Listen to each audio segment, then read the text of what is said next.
अध्यक्ष महोदय, राज्य के सरकारी विभागों में राज्य कर्मियों को अपने पद के अनुसार उसे 7वें वेतन आयोग के तहत मूल वेतन के साथ ग्रेड पे दिया जा रहा है और लेवल भी निर्धारित है, जबकि बीपीएससी टीआर1, बीपीएससी पीआर2, बीपीएससी टीआर3 द्वारा चयनित अध्यापक एवं सक्षमता पास विशिष्ट शिक्षकों को का ना ही ग्रेड पे निर्धारित किया गया है और ना ही लेवल तय किया गया है।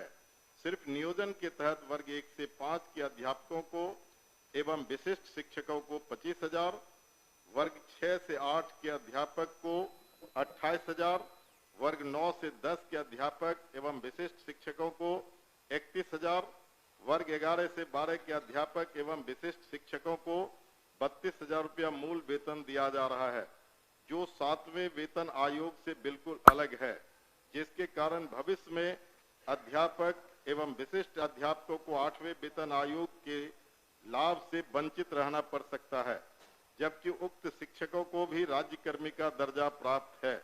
अतः उक्त शिक्षकों के हित में पद के अनुसार शिक्षकों को ग्रेड पे तथा लेवल निर्धारित करने हेतु हम सदन के माध्यम से सरकार का ध्यान आकृष्ट कराते हैं। माननीय मंत्री शिक्षा विभाग। अध्यक्ष महोदय, वस्तु स्थिति यह है कि पंचायती राज संस्थाओं एवं नगर निकाय संस्थाओं द्वारा नियुक्त शिक्षकों को समान कार्य के बदले समान वेतन देने से संबंधित माननीय सर्वोच्च न्यायालय में दायर SLP C संख्या 20/2018 बिहार सरकार एवं अन्य बनाम बिहार माध्यमिक शिक्षक संघर्ष समिति एवं अन्य के साथ दिनांक 10/5/2019 को पारित आदेश, जिसमें माननीय उच्च न्यायालय के द्वारा समान कार्य के बदले समान वेतन देने हेतु पारित आदेश को निरस्त कर दिया गया है। राज्य सरकार पंचायती राज संस्थाओं एवं नगर निकाय संस्थाओं द्वारा नियुक्त शिक्षकों को बेहतर वेतन एवं सेवा शर्त हेतुकृत संकल्पित रही है। राज्य सरकार ने सहानुभूति पूर्वक इन शिक्षकों को 1/9/2020 से EPF योजना, जिसमें राज्य सरकार के द्वारा लगभग 5% अंशदान दिया गया है, से आच्छादित करते हुए दिनांक 1/4/2021 से 15% का वेतन वृद्धि किया गया। पुनः राज्य सरकार द्वारा स्थानीय निकाय शिक्षकों को बेहतर सेवा शर्त एवं वेतन प्राप्त हो के परिप्रेक्ष्य में बिहार विद्यालय विशिष्ट शिक्षा नियमावली 2023 अधिसूचित किया गया। नए शिक्षकों के नियुक्ति हेतु बिहार राज्य विद्यालय अध्यापक नियुक्ति, स्थानांतरण, अनुशासनिक कार्रवाई एवं सेवा शर्त नियमावली 2023 अधिसूचित किया गया। सरकार द्वारा इन दोनों नियमावली से नया पद सृजित किया गया। यह पद 7वें वेतन आयोग लागू होने के बाद सृजित किए गए हैं, इसलिए यह पद 7वें वेतन आयोग द्वारा निर्धारित पदों में सम्मिलित नहीं है। सरकार द्वारा सरकार के अन्य बहुत सारे पद सृजित किए जाते हैं जो 7वें वेतन आयोग में सम्मिलित नहीं होते हैं। इन दोनों नियमावली के तहत वर्ग 1 से 5 के शिक्षकों को 25,000, वर्ग 6 से 8 के शिक्षकों को 28,000, वर्ग 9 से 10 के शिक्षकों को 31,000 एवं वर्ग 11 से 12 के शिक्षकों को 25,000 प्रारंभिक वेतन निर्धारित करते हुए पे मैट्रिक्स का निर्धारण किया गया। उक्त नियमावली के तहत शिक्षकों को बेहतर प्रोन्नति का लाभ दिया गया।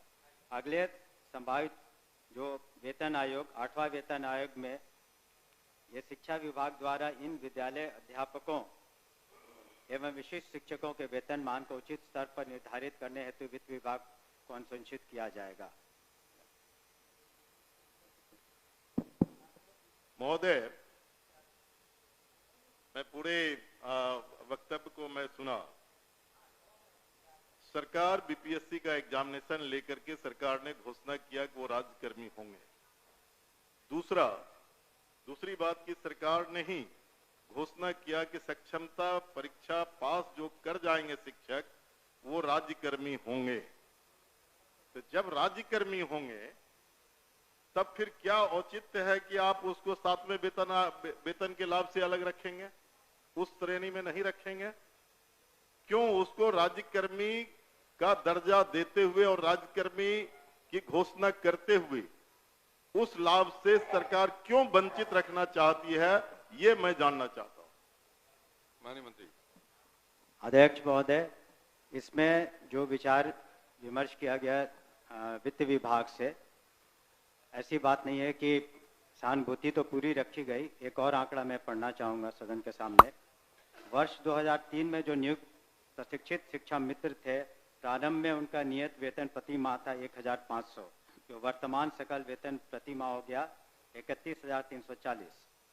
वर्ष 2006 में नियुक्त पंचायत प्रखंड नगर शिक्षक थे 5000, उनका वर्तमान सकल वेतन प्रति माह हो गया 29,410।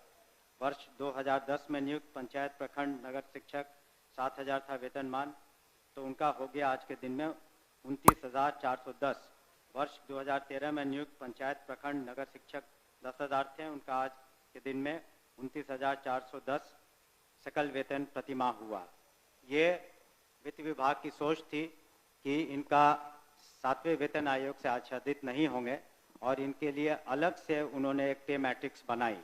लेकिन साथ ही हमने ये भी कहा कि भविष्य में जब 8th पे कमीशन लागू होगा तो उसमें फिटमेंट कमेटी बैठती और फिटमेंट कमेटी जिस श्रेणी में ये फिट करेंगे उसमें उनको आच्छादित करेंगे। धन्यवाद महोदय। जो सरकार के द्वारा वक्तव्य फिर दोबारा दिया गया, ये पुरानी बात को दोहराई गई कि जब नियोजन इकाई, कई नियोजन इकाई थी, आपने 23 में उस तमाम नियोजन इकाई को भंग कर दिया। अब जिला स्तर पर नियोजन इकाई आपने गठित कर दिया, जितने जिला है उतने ही नियोजन इकाई है। और आपने, आपके फैसले से सरकार ने फैसला लिया कि अब तमाम जो पहली प्रक्रिया थी उसको हम समाप्त करते हैं और बीपीएससी से एग्जामिनेशन लेकर के हम शिक्षक को बहाल करेंगे और वो राज्यकर्मी होंगे। दूसरा, इस सरकार से हम लोग बात कर रहे थे कि जो पुराने तरीके से पंचायत से, प्रखंड से, जिला परिषद से जिन शिक्षकों को नियोजित किया गया उनको आप सरकारी कर्मी घोषित कीजिए। सरकार ने एक फैसला लिया, सक्षमता परीक्षा जो पास करेगा वो सरकारी कर्मी होंगे। तो सवाल उठता है कि सरकारी कर्मी वो सिर्फ स्कूल में नहीं पढ़ाते हैं, उनसे आप चुनाव में बूथ पर भेजते हैं, उनसे आप जो है सो बीएलओ बनाते हैं, उनको कई तरह का सवाल करते हैं।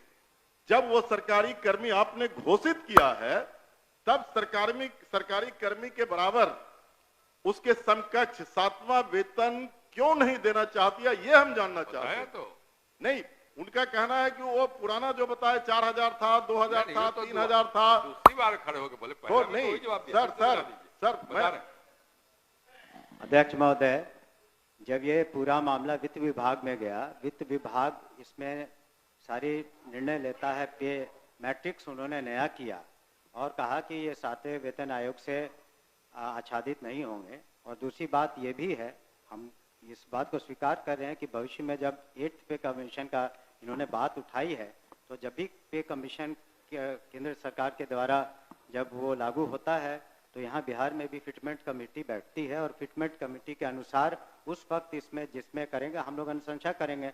लेकिन अंतोगत्वा इन सभी मामलों में वित्त विभाग अपने वित्तीय प्रबंधन के तहत ही अंतिम फैसला देता है, जिसको सभी को स्वीकार करना पड़ता है। धन्यवाद। हो गया आपका। नहीं सर ठीक है, वो लोग पूछेंगे, लेकिन मेरा आखिरी सबमिशन है सर, सप्लीमेंट्री मेरा ये है कि वित्त विभाग से सारी प्रक्रिया को पूरा करते हुए तब आपने बीपीएससी का एग्जामिनेशन लिया, तब आपने राज्यकर्मी का दर्जा दिया। तो साथ में वहीं घूम फिर के आ रहे हैं आप। साथ में वेतन का आप लाभ उसे क्यों नहीं देना चाहते, ये सरकार एक लास्ट करते हैं सर। एक ही बात तो बोल रहे, बोलिए अध्यक्ष।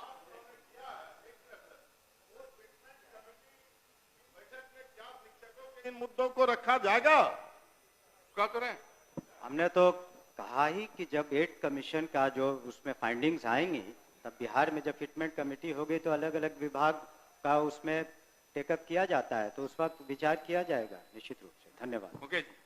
अध्यक्ष महोदय, वर्ष 2023 में नियोजित शिक्षकों को महागठबंधन की सरकार में राज्य कर्मी का दर्जा दिया गया था महोदय। और ध्यान आकर्षण जो शिक्षकों के हित में उनके पद के अनुसार ग्रेड पे और उनका लेवल जो तय करना है वो सरकार कब तक देने का विचार रखती है? यदि राजेश देने का जी, विचार राजेश जी, रखती है तो कब तक, नहीं तो क्यों? पूछिए, एक ही बात हो रही है। आपके माध्यम से मैं शॉर्ट में 2 पूरक पूछना चाहता हूं। क्या सरकार को ग्रेड पे निर्धारण करने में आर्थिक बोझ आ रही है? और यदि ये आर्थिक बोझ आ रही है तो सरकार बतावे कि कितने की आर्थिक बोझ आ रही है, तब जो है वो इनको करने में क्या कठिनाई आ रही है आर्थिक बोझ आने में? ये मेरा सवाल है। बैठिए, और कोई पूछने वाले नहीं ना है? चलिए आप बताइए। महोदय, ये तो जब ऐसे मामले वित्त विभाग में जाते हैं तो नीति निर्धारण और सारी समीक्षा वित्त विभाग करती है, तो वित्त विभाग का निर्णय सभी को मान्य होता है और इस पर क्या आंतरिक जो वित्तीय बोझ रहेगा सभी चीज़ों का कैलकुलेशन उन्होंने किया होगा, तभी इस तरह का उन्होंने इस निर्णय पर पहुंचे जिसके बारे में हमने सदन को अवगत किया है। अध्यक्ष माननीय महोदय, सर, श्री अध्यक्ष विद्यासागर महोदय, केसरी, अध्यक्ष आपने महोदय, सूचना को पढ़े? अध्यक्ष, बैठी, हो गया? नहीं, अरे एक 3 बार जवाब दिए, 3 बार वही सवाल खड़ा किया जो आप पढ़िए। अभी केसरी जी, केसरी जी बोलिए। माननीय अध्यक्ष महोदय, अररिया जिला अंतर्गत फारबिसगंज विधानसभा